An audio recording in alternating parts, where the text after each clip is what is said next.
Hi, I'm David Rosenko. I'm a startup founder turned early stage investor, and this is Leap Forward, a podcast about founders with an unusual twist. In each episode, we talk to a founder you might have heard from, and also someone you haven't. Someone who believed in them before anyone else. Someone like their first boss, first investor, their co-founder, or their mom. To be honest, I always used to think he's extraordinarily brilliant because he used to get 100 out of 100 in maths. So I always called him the best. Imad type of children are very few in the world, I think.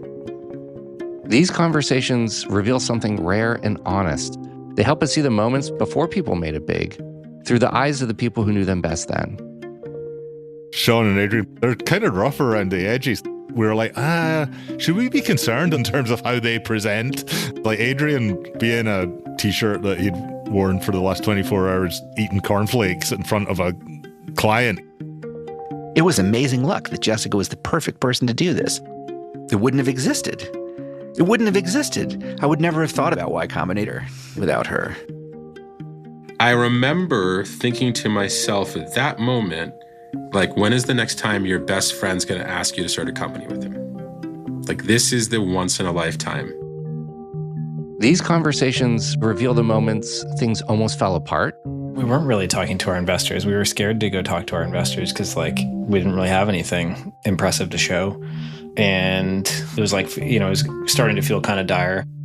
How low did you get? I think we got down to 4 weeks, maybe 3 weeks. And when ideas came together that would go on to change the world, like Airbnb, Y Combinator, and Twitch. There were many times that Justin TV almost died, but this was kind of a big boy. And there was a whiteboard in the room. It was like, on one side of the whiteboard, I'm going to write everything that we can do to save money. On the other side, I'm going to write everything we can do to make money.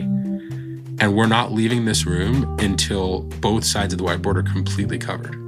That little moment in a North Beach apartment turns into live streaming, right? Which is something you take for granted now as a very ubiquitous thing, but it didn't exist back then. I mean, do you ever think back to that? Isn't that weird? This is the life of a startup, right? It only sounds like a good plan afterwards. Success is often chaotic, and the best way to learn from it is to hear the intimate stories of people who have built something that matters. I always think about the fact that being a founder is such a lonely job. Well, it definitely resonates. It's lonely in that it's just an unrelatable career path, and you can't fathom the total transformation of your life unless you're in it. Welcome to Leap Forward, a show for anyone who's interested in startups and the human stories behind them. Coming soon, wherever you get your podcasts.